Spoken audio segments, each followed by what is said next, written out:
Good evening, ladies and gentlemen. Thank you, Arnoud Rosdorff, for playing the grand piano for us. Thank you.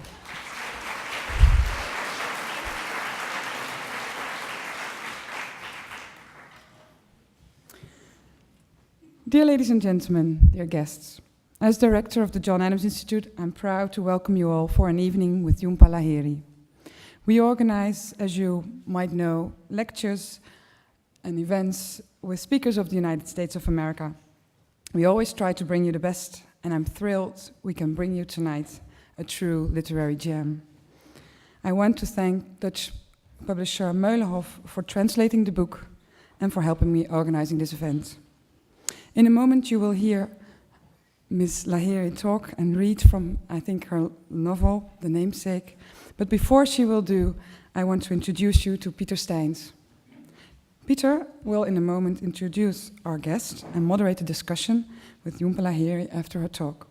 Pieter Steinz works, as you probably know, for the NRC Handelsblad as a literary critic and recently wrote Lezen en etc. I think it's a complete guide on world literature and it's on sale here. You'll see it later on. There will be no intermission, but there will be a book signing session afterwards. But before I come to this part, I think I will be back on stage with a little details on something more about the John Adams Institute and a question to fill out the questionnaires which are put on your chairs. For now, please switch off your mobile phones. And Pieter, may I ask you to take the floor?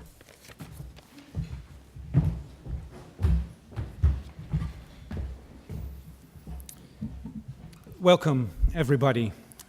So many people on an evening with such heavy competition. 50 kilometers from here is the Crossing Border Festival in The Hague, which boasts at least 12 writers tonight, one of whom is the Booker Prize winner, DBC Pierre. Another is Michel Faber, who is the author of the thickest book of past year. A few converted churches from here is Erica Jong, promoting her new novel. And it seems that another feminist icon is in Amsterdam, still somewhere, promoting her book, namely Germaine Greer. Her book about naked boys, by the way. But here tonight, we have an even bigger attraction. An American writer, Jhumpa Lahiri, winner of the Pulitzer Prize for fiction at the age of 32 for her brilliant debut collection of short stories, Interpreter of Melodies.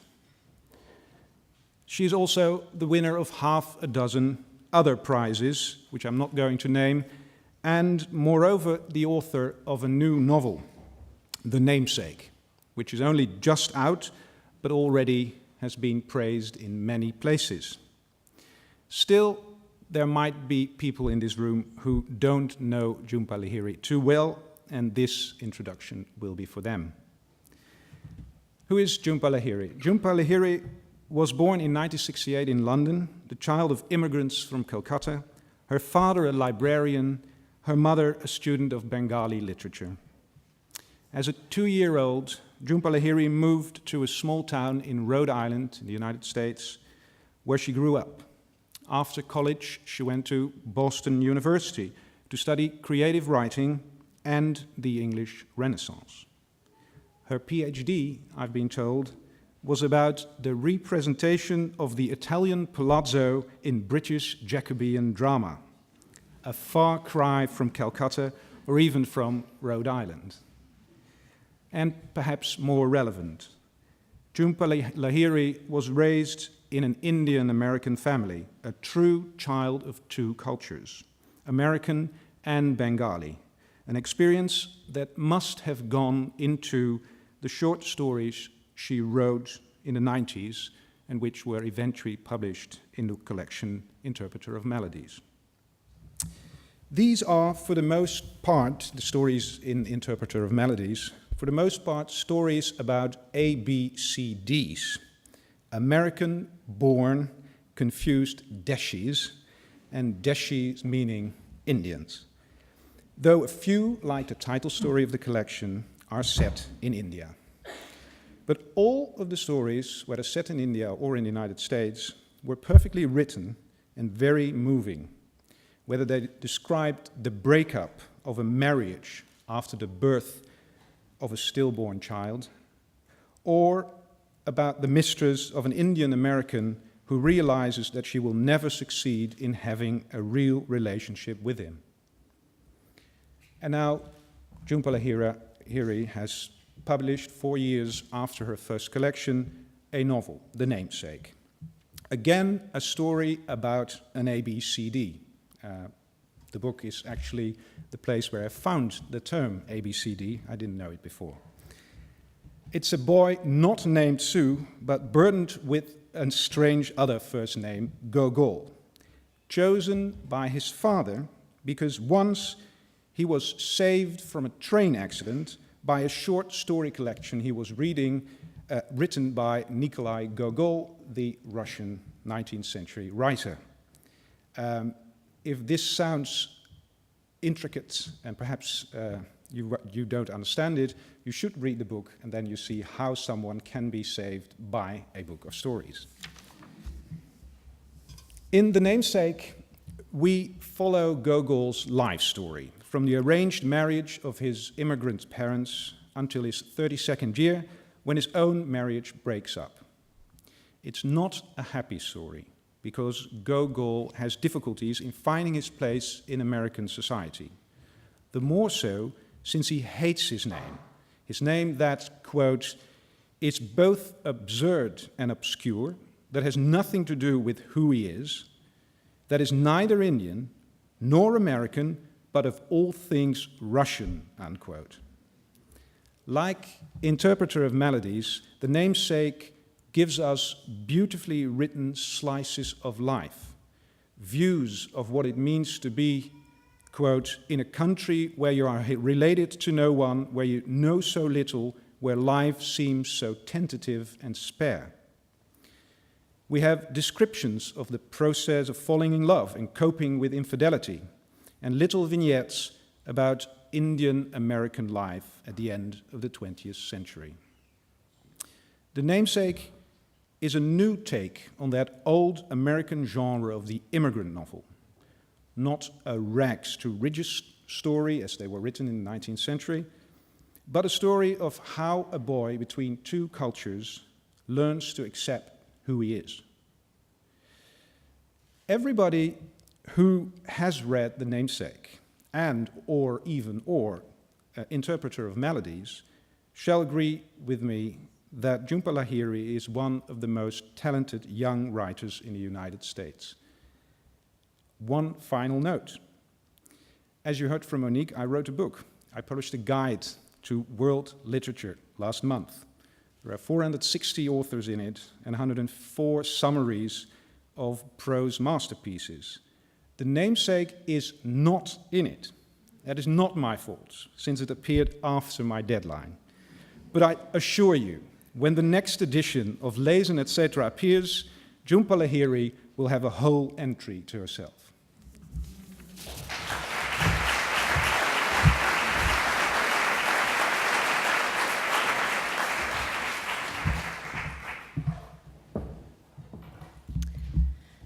Good evening. Thank you all very much for coming here tonight. I want to thank the John Adams Institute for inviting me here, and also my publishers, Molina, for bringing my book to Holland, for having it translated. I hope the translator is here. I hear he may be here. Anyway, I look forward to meeting him. And this is my first visit to Amsterdam, to Holland, and I'm just absolutely charmed and hope that it won't be my last. I also want to thank Pieter for his wonderful and very kind introduction, and also for setting up so much of the plot of my novel, so I won't have to burden you too much with what you need to know before I start reading. I'm going to read from chapter 3 of The Namesake, and so I'll just refresh your memory and tell you more or less what you need to know in order to follow. And then afterward we can speak and talk more casually about the book and I'll answer any questions you may have about the book. But as Peter already said, this is a book about a boy named Gogol, after the Russian writer Nikolai Gogol, and it's all bound up with this business of his father having been saved literally from a train wreck because he happened to be reading a collection of Gogol's short stories at the time that he was nearly killed, and he happened to be clutching the book, and a page of the book caught the attention of one of the rescuers, and he was therefore saved. So for that reason, Gogol's parents, Ashoke and Ashima Ganguli, who have arrived in Cambridge, Massachusetts in 1968, have decided to name him Gogol. However, the name is only intended as a pet name, and what I mean by that is that most Bengalis have a tradition of giving their children two names, one a sort of pet name or a private name for use in the home and in the family, and then they have a second name, entirely different name, not related to the first name in any way, for use in the public world. And so when they name their son Gogol, they only intend it as a pet name. And what they don't realize is that what ends up happening is that they're waiting for his formal name to arrive in a letter from Ashima's grandmother, who lives in India. And the letter doesn't arrive in time for him to be released from the hospital. That's why they give him the pet name, just to sort of clear the red tape and leave the hospital. And they've been waiting for quite some time for the letter to come. And the months go by, and what happens is that Ashima's grandmother suffers from a stroke and forgets the name that she's intended for her great-grandson. So the name is lost, profoundly lost. Not only does the letter never arrive, but the grandmother has literally lost the name in her own mind. So then more years pass, and now Gogol is about to be enrolled in kindergarten, and this is the age when traditionally the child will start assuming the proper name or the public name. That's the moment when the public name is usually initiated. And so at the last minute, Gogol's father decides that his good name should be Nikhil, which is a Bengali name, and he also thinks it's sort of nicely connected to Gogol because of the Nikolai and Gogol. So they tell Gogol that they try to explain to their 5-year-old son that at school he will be called Nikhil, and this is an idea that Gogol finds very troubling and perplexing, and he's extremely resistant to being called by anything other than Gogol. So I hope that made sense. With that in mind, I'll start reading from chapter 3. And this is Gogol's first day of school. And he's actually missed the first week of school because he's so upset at the thought of being called by another name that he's sort of feigned an illness and stayed home for a week. But at this point, it's inevitable, and his parents are taking him to school. At school, Ashoke and Gogol are greeted by the secretary, Mrs. McNabb, who asks Ashoke to fill out a registration form. He provides a copy of Gogol's birth certificate and immunization record, which Mrs. McNabb puts in a folder along with the registration. This way, Mrs. McNabb says, leading them to the principal's office. Candace Lapidus, the name on the door says. Mrs. Lapidus assures Ashoke that missing the first week of kindergarten is not a problem, that things have yet to settle down. Mrs. Lapidus is a tall, slender woman with short, white blonde hair. She wears frosted blue eyeshadow and a lemon yellow suit. She shakes Ashoke's hand and tells him that there are 2 other Indian children at the school, Jayadev Modi in the 3rd grade and Rekha Saxena in 5th. Perhaps the Gangulis know them? Ashoke tells Mrs. Lapidus that they do not. She looks at the registration form and smiles kindly at the boy who is clutching his father's hand. Gogol is dressed in powder blue pants, red and white canvas sneakers, a striped turtleneck top. Welcome to elementary school, Nikhil. I am your principal, Mrs. Lapidus. Gogol looks down at his sneakers. The way the principal pronounces his new name is different from the way his parents say it, the second part of it longer, sounding like heel. She bends down so that her face is level with his and extends a hand to his shoulder. Can you tell me how old you are, Nikhil? When the question is repeated and there is still no response, Mrs. Lapidus asks, Mr. Ganguli, does Nikhil follow English? Of course he follows, Ashok says. My son is perfectly bilingual. In order to prove that Gogol knows English, Ashok does something he has never done before and addresses his son in careful, accented English. Go on, Gogol, he says, patting him on the head. Tell Mrs. Lapidus how old you are. What was that, Mrs. Lapidus says? I beg your pardon, madam. That name you called him, something with a G. Oh, that is what we call him at home only. But his good name should be, he nods his head firmly, Nikhil. Mrs. Lapidus frowns. I'm afraid I don't understand. Good name? Yes. Mrs. Lapidus studies the registration form. She has not had to go through this confusion with the two other Indian children. She opens up the folder and examines the immunization record, the birth certificate. There seems to be some confusion, Mr. Ganguli, she says.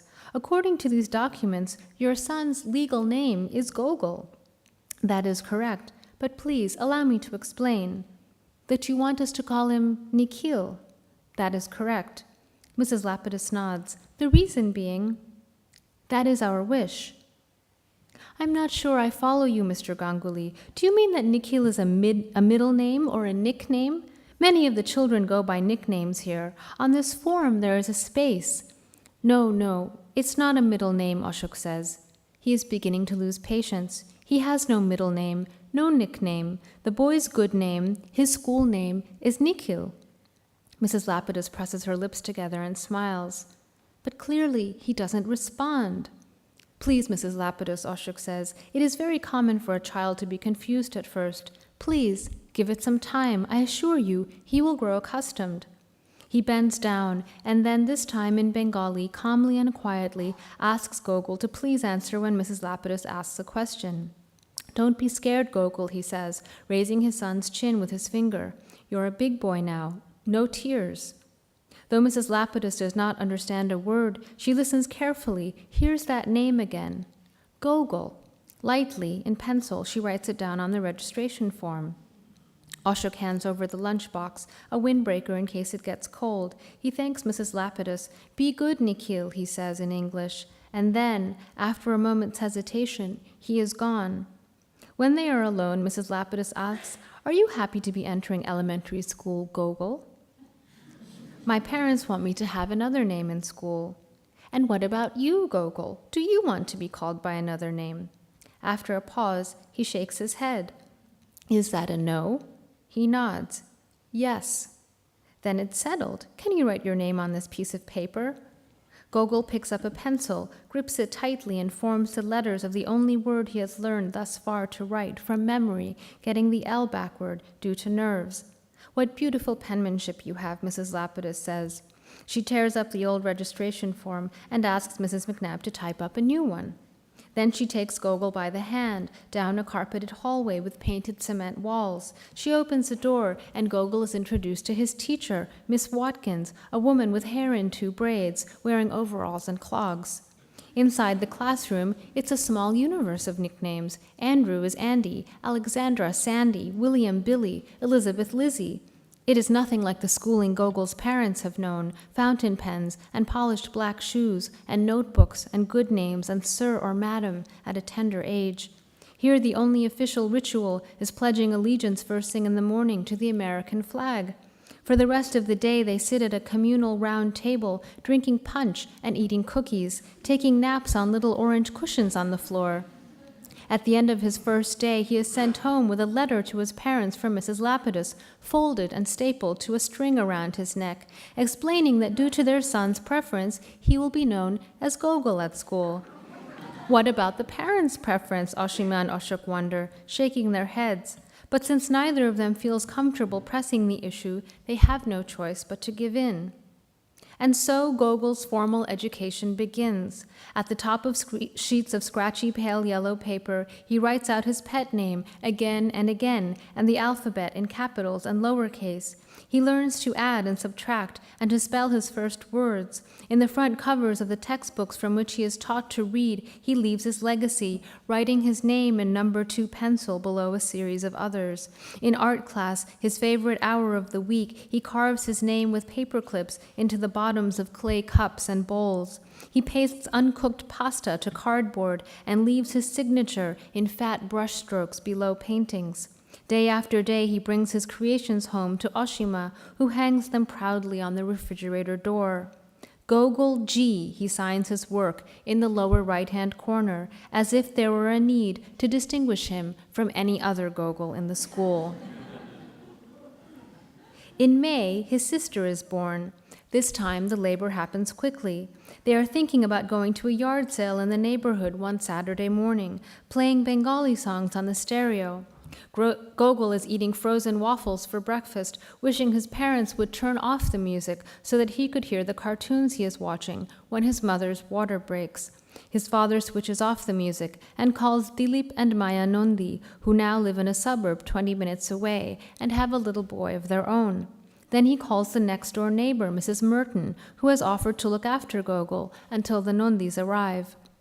Though his parents have prepared him for the event, when Mrs. Merton shows up with her needlepoint, he feels stranded, no longer in the mood for cartoons. He stands on the front step, watching his father help his mother into the car, waving as they pull away.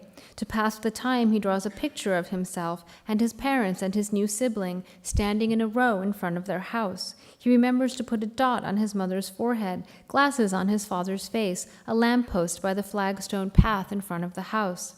Well, if that's not the spitting image, Mrs. Merton says, looking over his shoulder. That evening, Maya Nondi, whom he calls Maya Mashi, as if she were his own mother's sister, his own aunt, is heating up the dinner she's brought over when his father calls to say, "The baby has arrived." The next day, Gogol sees his mother sitting in an angled bed, a plastic bracelet around her wrist, her stomach no longer as hard and round. Through a big glass window, he sees his sister asleep, lying in a small glass bed, the only one of the babies in the nursery to have a thick head of black hair. He is introduced to his mother's nurses. He drinks the juice and eats the pudding off his mother's tray. Shyly, he gives his mother the picture he's drawn. Underneath the figures, he's written his own name, and Ma, and Baba. Only the space under the baby is blank. "I didn't know the baby's name," Gogol says, which is when his parents tell him. This time, Ashoke and Ashima are ready. They have the names lined up for a boy or a girl. They've learned their lesson after Gogol. They've learned that schools in America will ignore parents' instructions and register a child under his pet name. The only way to avoid such confusion, they have concluded, is to do away with the pet name altogether, as many of their Bengali friends have already done. For their daughter, good name and pet name are one and the same, Shonali, meaning she who is golden. Though Shonali is the name on her birth certificate, the name she will carry officially through life, at home they begin to call her Shonu, then Sona, and finally Sonia. Sonia makes her a citizen of the world. It's a Russian link to her brother. It's European, South American. Eventually, it will be the name of the Indian Prime Minister's Italian wife. At first, Gogol is disappointed by the fact that he can't play with her, that all she does is sleep and soil her diapers and cry. But eventually she begins to respond to him, cackling when he tickles her stomach, or pushes her in a swing operated by a noisy crank, or when he cries out, "Peekaboo." He helps his mother to bathe her, fetching the towel and the shampoo. He entertains her in the back seat of the car when they drive on the highway on Saturday evenings, on the way to dinner parties thrown by their parents' friends. For by now, all the Cambridge Bengalis have moved to places like Dedham and Framingham and Lexington and Winchester, to houses with backyards and driveways. They have met so many Bengalis that there is rarely a Saturday free, so that for the rest of his life, Gogol's childhood memories of a Saturday evening will consist of a single, repeated scene: 30-odd people in a 3-bedroom suburban house, the children watching television or playing board games in a basement, the parents eating and conversing in the Bengali their children don't speak among themselves. He will remember eating watered-down curry off paper plates, sometimes pizza or Chinese ordered specially for the kids. As their lives in New England swell with fellow Bengali friends, the members of that other, former life, those who know Ashima and Ashok not by their good names, but as Monu and Mitu, slowly dwindle. More deaths come, more telephone calls startle them in the middle of the night, more letters arrive in the mailbox, informing them of aunts and uncles no longer with them. The news of these deaths never get lost in the mail, as other letters do. Somehow, bad news, however ridden with static, however filled with echoes, always manages to be conveyed. Within a decade abroad, they are both orphaned, Ashok's parents both dead from cancer, Ashima's mother from kidney disease. Gogol and Sonia are woken by these deaths in the early mornings, their parents screaming on the other side of thin bedroom walls. They stumble into their parents' rooms, uncomprehending, embarrassed at the sight of their parents' tears, feeling only slightly sad. In some senses, Ashoke and Ashima live the lives of the extremely aged, those for whom everyone they once knew and loved is lost, those who survive and are consoled by memory alone. Even those family members who continue to live seem dead somehow, always invisible, impossible to touch. Voices on the phone, occasionally bearing news of births and weddings, send chills down their spine. How could it be? Still alive, still talking. The sight of them when they visit Calcutta every few years feels stranger still, 6 or 8 weeks passing like a dream.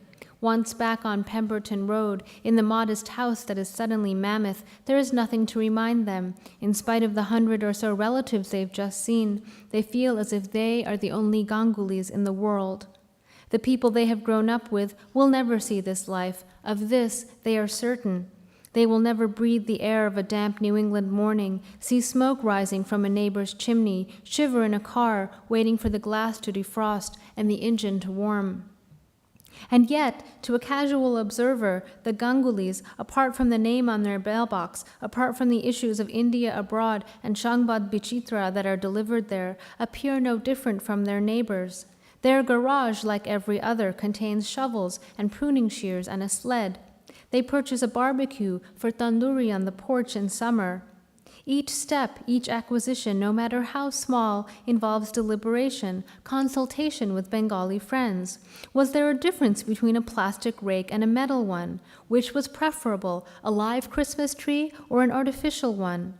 They learned to roast turkeys, albeit rubbed with garlic and cumin and cayenne at Thanksgiving, to nail a wreath to their door in December, to wrap woolen scarves around snowmen, to color boiled eggs violet and pink at Easter and hide them around the house. For the sake of Gogol and Sonia, they celebrate with progressively increasing fanfare the birth of Christ, an event that children look forward to far more than the worship of Durga and Saraswati. During pujas, scheduled for convenience on 2 Saturdays a year, Gogol and Sonia are dragged off to a high school or a Knights of Columbus hall overtaken by Bengalis, where they are required to throw marigold petals at a cardboard effigy of a goddess and eat bland vegetarian food. It can't compare to Christmas, when they hang stockings on the fireplace mantel and set out cookies and milk for Santa Claus and receive heaps of presents and stay home from school. There are other ways in which Ashoke and Ashima give in. Though Ashima continues to wear nothing but sharis and sandals from Bata, Ashoke, accustomed to wearing tailor-made pants and shirts all his life, learns to buy ready-made. He trades in fountain pens for ballpoints, Wilkinson blades and his boar-bristled shaving brush for Bic razors, bought 6 to a pack. Though he is now a tenured full professor, he stops wearing jackets and ties to the university.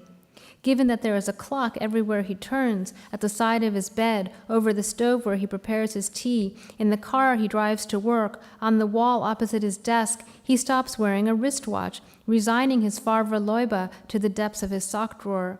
In the supermarket, they let Gogol fill the cart with items that he and Sonia, but not they, consume. Individually wrapped slices of cheese, mayonnaise, tuna fish, hot dogs.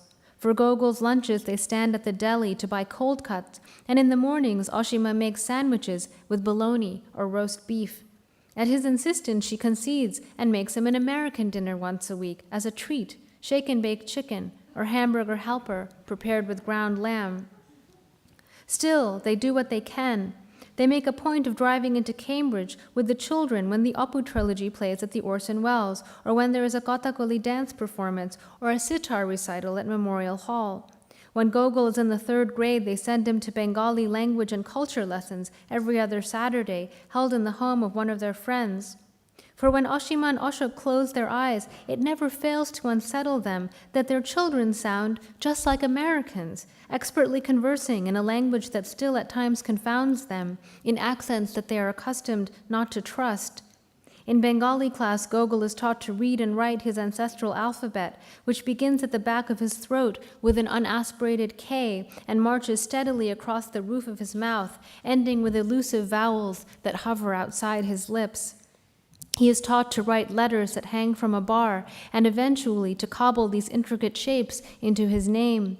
They read handouts written in English about the Bengali Renaissance and the revolutionary exploits of Subhash Chandra Bose. The children in the class study without interest, wishing that they could be at ballet or softball practice instead. Gogol hates it because it keeps him from attending every other session of a Saturday morning drawing class he's enrolled in, at the suggestion of his art teacher.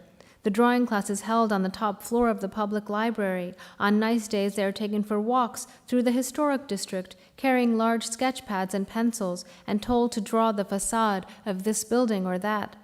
In Bengali class, they read from hand-sewn primers brought back by their teacher from Calcutta, intended for 5-year-olds, printed, Gogol can't help noticing, on paper that resembles the folded toilet paper he uses at school.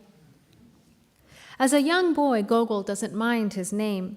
He recognizes pieces of himself in road signs: go left, go right, go slow. For birthdays, his mother orders a cake on which his name is piped across the white frosted surface in a bright blue sugary script. It all seems perfectly normal. It doesn't bother him that his name is never an option on keychains or metal pins or refrigerator magnets.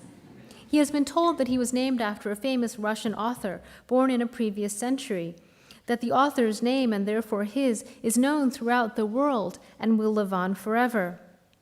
One day his father takes him to the university library and shows him on a shelf well beyond his reach a row of Gogol spines. When his father opens up one of the books to a random page, the print is far smaller than in the Hardy Boys series Gogol has begun recently to enjoy. In a few years, his father tells him, you'll be ready to read them. Though substitute teachers at school always pause, looking apologetic when they arrive at his name on the roster, forcing Gogol to call out before even being summoned, "That's me." Teachers in the school system know not to give it a second thought. After a year or two, the students no longer tease and say giggle or gargle. In the programs of the school Christmas plays, the parents are accustomed to seeing his name among the cast. Gogol is an outstanding student, curious and cooperative, his teachers write year after year on report cards. "Go Gogol," his classmates shout on golden autumn days as he runs the bases or sprints in a dash. As for his last name, Ganguli, by the time he is 10, he has been to Calcutta 3 more times, twice in summer and once during Durga Puja, and from the most recent trip he still remembers the sight of it, etched respectably into the whitewashed exterior of his paternal grandparents' house. He remembers the astonishment of seeing 6 pages full of Gangulis, 3 columns to a page, in the Calcutta telephone directory. He'd wanted to rip out the page as a souvenir, but when he told this to one of his cousins, the cousin had laughed. On taxi rides through the city, going to visit the various homes of his relatives, his father had pointed out the name elsewhere, on the awnings of confectioners and stationers and opticians. He had told Gogol that Ganguli is a legacy of the British, an anglicized way of pronouncing his real surname, Gangobadhyay. Back home on Pemberton Road, he helps his father paste individual golden letters bought from a rack in the hardware store, spelling out Ganguli on one side of their mailbox. One morning, the day after Halloween, Gogol discovers on his way to the bus stop that the word has been shortened to gang, with the word green scrawled in pencil following it. His ears burn at the sight, and he runs back into the house, sickened, certain of the insult his father will feel. Though it is his last name too, something tells Gogol that the desecration is intended for his parents more than Sonia and him. For by now he is aware in stores of cashiers smirking at his parents' accents, and of salesmen who prefer to direct their conversation to Gogol as though his own parents were either incompetent or deaf. But his father is unaffected at such moments, just as he is unaffected by the mailbox. It's only boys having fun, he tells Gogol, flicking the matter away with the back of a hand, and that evening they drive back to the hardware store to buy the missing letters again. Then one day the peculiarity of his name becomes apparent. He is 11 years old, in the 6th grade, on a school field trip of some historical intent. They set off in their school bus, 2 classes, 2 teachers, 2 chaperones along for the ride, driving straight through the town and onto the highway. It is a chilly, spectacular November day, the blue sky cloudless, the trees shedding bright yellow leaves that blanket the ground. The children scream and sing and drink cans of soda wrapped in aluminum foil. First they visit a textile mill somewhere in Rhode Island. The next stop is a small, unpainted wooden house with tiny windows sitting on a large plot of land. Inside, after adjusting to the diminished light, they stare at a desk with an inkwell at its top, a soot-stained fireplace, a washtub, a short, narrow bed. It was once the home of a poet, they are told. All the furniture is roped off from the center of the room, with little signs telling them not to touch. The ceiling is so low that the teachers duck their heads as they walk from darkened room to room. They look at the kitchen with its iron stove and stone sink, and file along a dirt path to look at the outhouse. The students shriek with disgust at the sight of a tin pan hanging from the bottom of a wooden chair. In the gift shop, Gogol buys a postcard of the house and a ballpoint pen disguised as a quill. The final stop on the field trip, a short distance by bus from the poet's house, is a graveyard where the writer lies buried. They take a few minutes wandering from stone to stone, among thick and thin tablets, some leaning back as if pressed by a wind. The stones are square and arched, black and gray, more often plain than shiny, caked with lichen and moss. On many of the stones, the inscriptions have faded. They find the stone that bears the poet's name. Line up, the teachers say. It's time for a project. The students are each given several sheets of newsprint and thick colored crayons whose labels have been peeled. Gogol can't help but feel a chill. He's never set foot in a graveyard before, only glimpsed them in passing, riding in cars. There is a large one on the outskirts of their town. Once, stuck in traffic, he and his family had witnessed a burial from a distance, and ever since then, whenever they drive by, his mother always tells them to avert their eyes. To Gogol's surprise, they are told not to draw the gravestones, but to rub their surfaces. A teacher crouches down, one hand holding the newsprint in place, and shows them how. The children begin to scamper between rows of the dead, over leathery leaves, looking for their own names, a handful triumphant when they're able to claim a grave they are related to. Smith, they holler, Collins, Wood. Gogol is old enough to know that there is no Ganguli here. He is old enough to know that he himself will be burned, not buried, that his body will occupy no plot of earth, that no stone in this country will bear his name beyond life. In Calcutta, from taxis and once from the roof of his grandparents' house, he has seen the dead bodies of strangers carried on people's shoulders through streets, decked with flowers, wrapped in sheets. He walks over to a slim, blackened stone with a pleasing shape, rounded at the top, before rising into a cross. He kneels on the grass and holds up the newsprint, then begins to rub gently with the side of his crayon. The sun is already sinking, and his fingers are stiff with cold. The teachers and chaperones sit on the ground, legs extended, leaning back against the headstones, the aroma of their menthol cigarettes drifting through the air. At first nothing appears, apart from a grainy, featureless wash of midnight blue. But then, suddenly, the crayon meets with slight resistance, and letters, one after another, emerge magically on the page. Abijah Craven, 1701 to 45. Gogol has never met a person named Abijah, just as, he now realizes, he has never met another Gogol. He wonders how to pronounce Abijah, whether it's a man's or a woman's name. He walks to another tombstone, less than a foot tall, and presses another sheet of paper to its surface. This one says, anguish mather, a child. He shudders, imagining bones no larger than his below the ground. Some of the other children in the class, already bored with the project, begin chasing one another around the stones, pushing and teasing and snapping gum. But Gogol goes from grave to grave, with paper and crayon in hand, bringing to life one name after another. Peregrine Wooten died 1699. Ezekiel and Uriah Lockwood, brothers, rest in peace. He likes these names, likes their oddness, their flamboyance. Now those are some names you don't see very often these days, one of the chaperones, passing by and looking down at his rubbings, remarks. Sort of like yours. Until now it has not occurred to Gogol that names die over time, that they perish, just as people do. On the ride back to school, the rubbings made by the other children are torn up, crumpled, tossed at one another's heads, abandoned below the dark green seats. But Gogol is silent, his rubbings rolled up carefully, like parchment in his lap. At home, his mother is horrified. What type of field trip was this? It was enough that they applied lipstick to their corpses and buried them in silk-lined boxes. Only in America, a phrase she has begun to resort to often these days, only in America are children taken to cemeteries in the name of art. What's next, she demands to know, a trip to the morgue? In Calcutta, the burning cots are the most forbidden of places, she tells Gogol, and though she tries her best not to, though she was here, not there, both times it happened, she sees her parents' bodies swallowed by flames. Death is not a pastime, she says, her voice rising unsteadily, not a place to make paintings.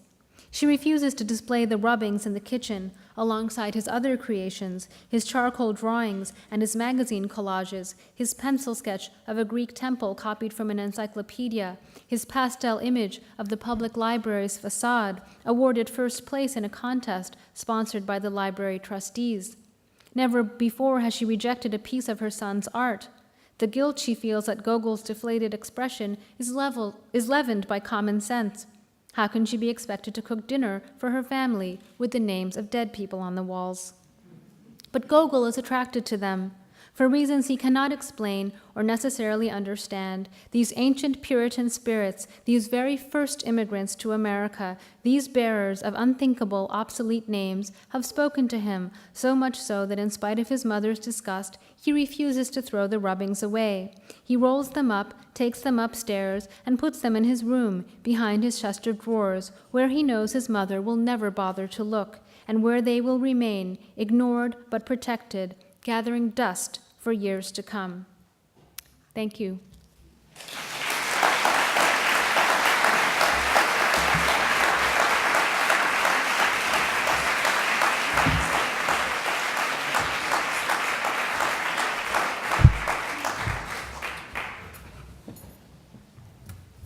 You want some water?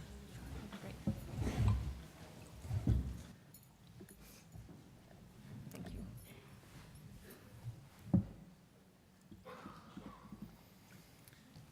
Okay. I'd like to start with a question that must burn on everybody's lips at this moment, and that is, Jhumpa, is that a pet name or a good name? It was intended to be only my pet name. I have two other good names, actually. Nilanjana and Sudeshna are my two good names, which my mother, she couldn't decide between the two, so on my birth certificate, she entered all the names. When I was born, she gave Jhumpa, Nilanjana, Sudeshna, Lahiri. It was, just barely making the line there.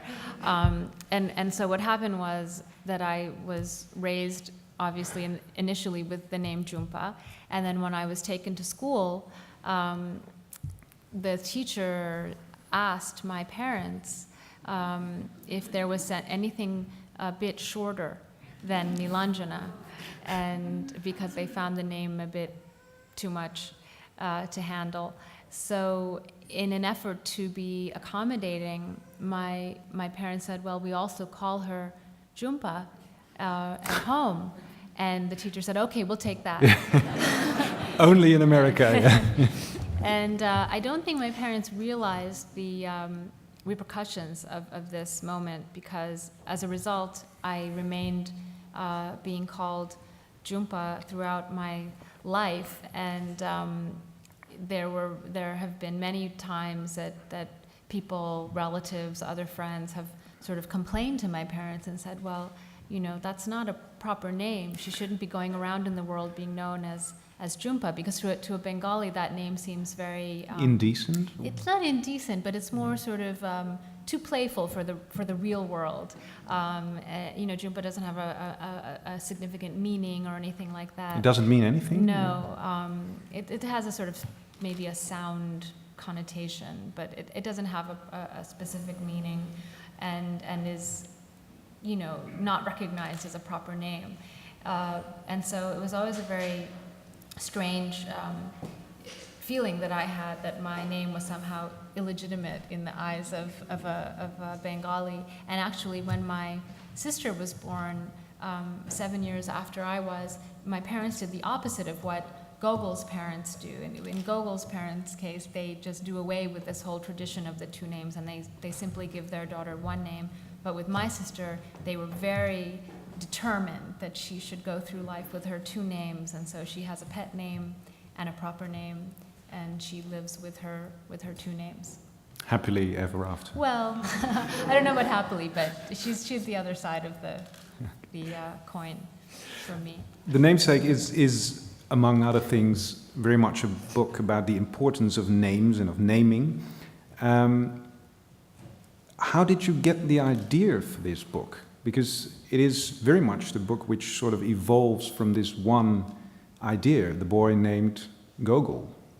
And that is exactly how the book was born, was because I was once in Calcutta visiting my extended family, and one of my cousins, my young cousin, had a friend in the neighborhood named Gogol, and he was a little Bengali boy of about 8 or 10 years old, and his name was Gogol, and it was a pet name, obviously. He had another name, but I knew him as Gogol because I knew him through my cousin. So anyone who sort of knows you through your family, you always go by the pet name, and I think that I didn't make very much of it at the time consciously, but I think subconsciously I started to think a lot about names and why we have the names we have, and how specifically how they can shift so radically in meaning and in relevance, even depending on where we find ourselves in the world. And certainly I'm very familiar firsthand with what it's like to grow up in a place where your name doesn't seem to have a meaning or make sense or is easily accepted or pronounced. And everyone in my family, my mother, my father, my sister, all of my parents' friends, this is a running theme in their lives, that always having to sort of explain your name and what it means and how to say it, and never having your name sort of just accepted as a name is something I always yearned for, is just to be able to say my name is Bobby. Name is Jhumpa, or whatever, and then have the conversation move on from there without and how do you spell that, and what is so that started the whole book for me, was this boy, and so several years later I decided I wanted to write something about a boy, about a young Bengali boy named Gogol. I wanted to be true to that name. It seemed sort of essential to the story. And this story you had about this boy was obviously too big for a short story, because at that time you were known as a short story writer.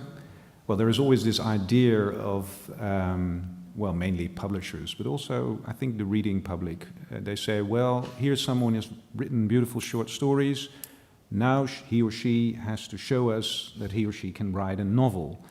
The fact that you went on to write a novel and not to write short stories, was that because this story was too big for that? Well, I did feel, well, first I'll say when I started the book, I wasn't known as anything. No one knew. I mean, I started this book before Interpretive Maladies was even sold. So I was not a published, I mean, I had published some of the stories, but to, maybe 25 people in the world had read my work at that point. But when I started to write this, when I had the idea, instinctively I felt that it was not going to be contained in a short story. And I can't explain why, but I just had the feeling that, I wanted to write about, not only did I want to write about this boy named Gogol, but I also, the main sort of, the meat of the story for me was that I wanted to write about the experience of having grown up in the United States with Bengali, in a Bengali family. And that's where my story departed from the real life example of Gogol, who was, of course, a boy born and raised in Calcutta. And in fact, he called me the other day. He got my phone number from my cousin and called me and said, I just want to thank you for, using my name, and I feel so honored. And it was very gratifying to me because he said, the reason I was named Gogol is that my aunt was a student of Russian literature, and she really revered Russian writers, and when I was born, she gave me the name Gogol, and I thought, well, it does happen in real life, you see, because this is something I totally invented for the plot of the book. It's just, to explain why my character is named Gogol, but I had no idea that the real life counterpart had. And does he have brothers and sisters, like called Dostoevsky and Akhmatova and Perhaps. Tolstoy? And Perhaps. I will be sure to find out. Well, you said that you put your own experiences as a child of two cultures in the book, in the story of Gogol. As a writer, what did you take from the Indian tradition, and what did you take from the American tradition? You're speaking of literary. Yes, literary tradition. influences. Yeah. So obviously, in your personality and then in your writing, this combination comes out. But how did it influence you literally? I think in terms of strictly literary influence, I would say is almost entirely for me literature written predominantly in English and otherwise sort of Western literature, Russian literature, translated into English, obviously. I don't read in Bengali at all well. I mean, I can only read basic things. So I've never had the privilege or the pleasure, I'm sure, of reading very deeply in any Bengali literature in the original form. I was always aware of the importance of literature and Bengali literature in my family, and my mother was a student of literature. And she would often read poetry aloud to me or read pieces of short stories aloud to me because I can understand it, and so if it's told to me, I can absorb it. And so I don't know how much of that sort of seeped into me, but I would say that for the most part, the reading I do to sort of teach me and guide me in my own work is almost exclusively sort of Western, American, American, British, European literature. Well, as I mentioned, the namesake is a variation of the age-old immigrant novel. Do you think that the tradition of the immigrant novel has changed in America? And my other question would be, what do you contribute? What's your specific contribution, but for the fact that it's a very good book, but as to the tradition of immigrant literature? Well, I think that there's a certain aspect of the immigrant experience which I gather is constant. I mean, not having technically ever been, I did immigrate technically at the age of 2, but not in conscious memory.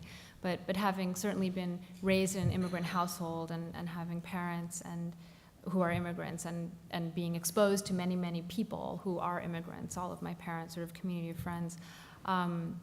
So, you know, having observed all of these people, I think that there's a certain basic similarity that all immigrants share, which is that you know, leave your home and try to make a new home, and that experience is very traumatic and very very disruptive, and also can be very regenerative at the same time.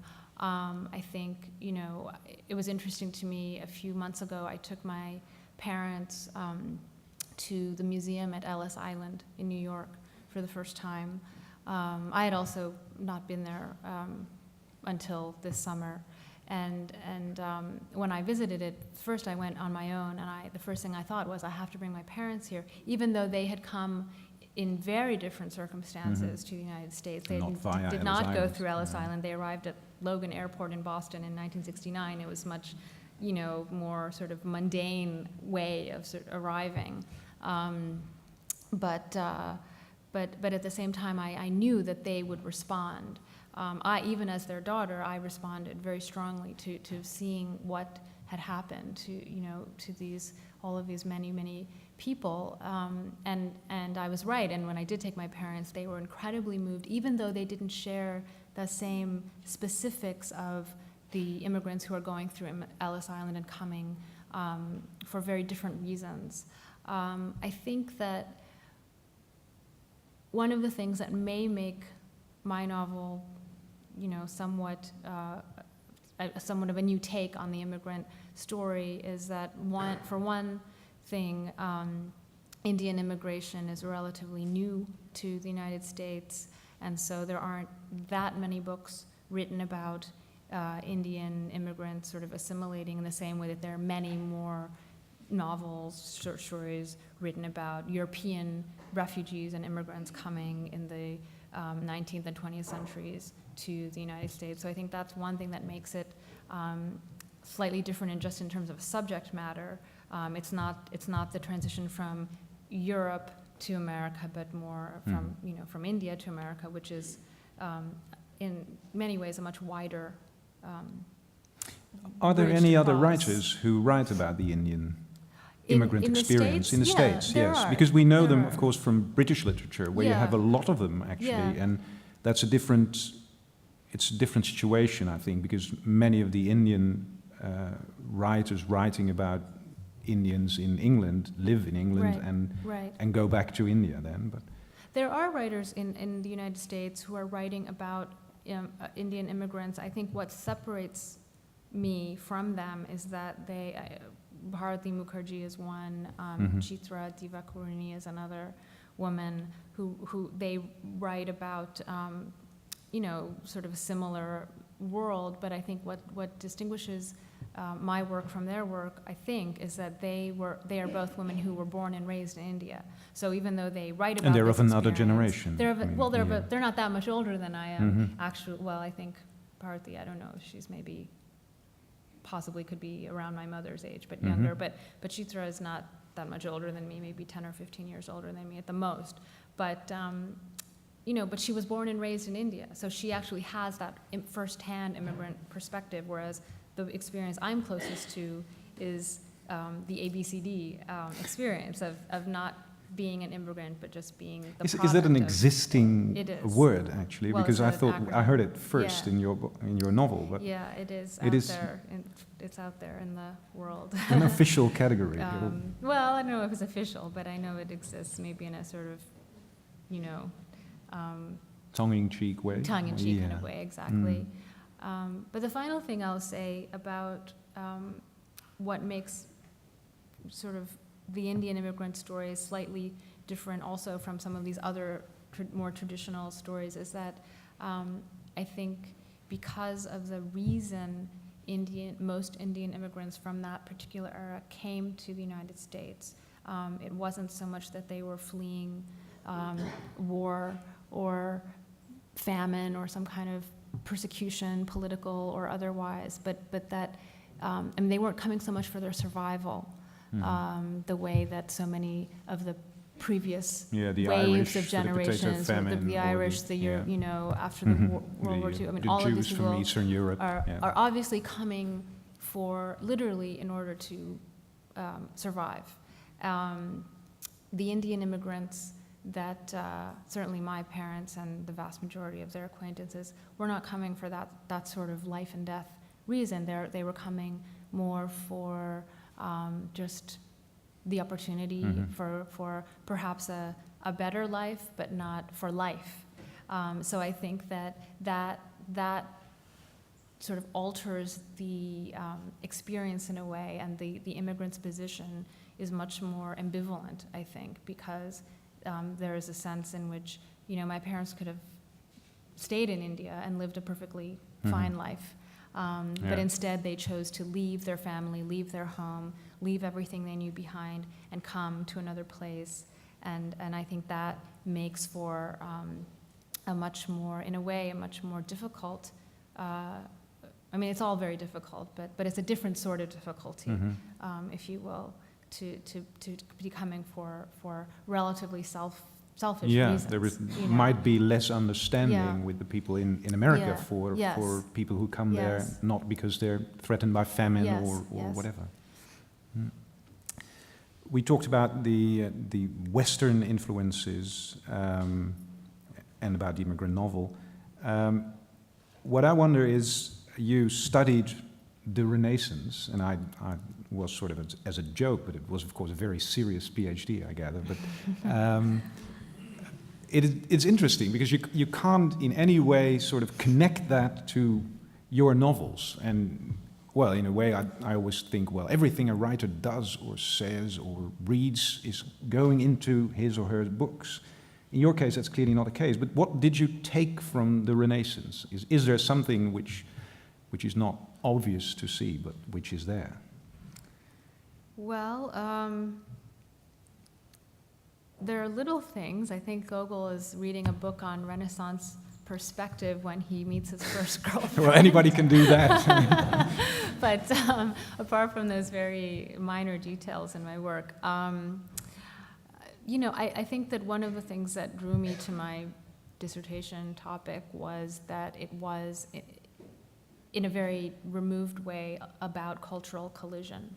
And it was about the English architects and English artists going to Italy and sort of absorbing another culture and bringing it back to their own sort of land and reincorporating it for their own works of art. So that whole process of kind of cultural exchange and transmission, and also the sort of simultaneous attraction and suspicion of a foreign culture. I think that's what interested me the most. And in that time in history, Italy was a place that was both a great attraction, but also a place of that aroused a lot of fear and suspicion in the English imagination and in the English culture. So all of that, I think, was, in a very removed way, very interesting to me to learn about, because you see it happening again and again throughout history with different groups and different countries and different circumstances. So there is a connection, though, a very, very far one. It's very fine. Mainly I just loved the period, the art, the literature, and it was just a chance for me to, immerse myself in a period of history that I find deeply appealing and aesthetically sort of satisfying. So there wasn't anything beyond that, When I was preparing this interview, I selected two passages of the Namesake, which I found particularly beautiful, and I was going to ask Jhumpa to read them to you. But the first, and then I would pose some questions which had to do with that. It was all very intricately done.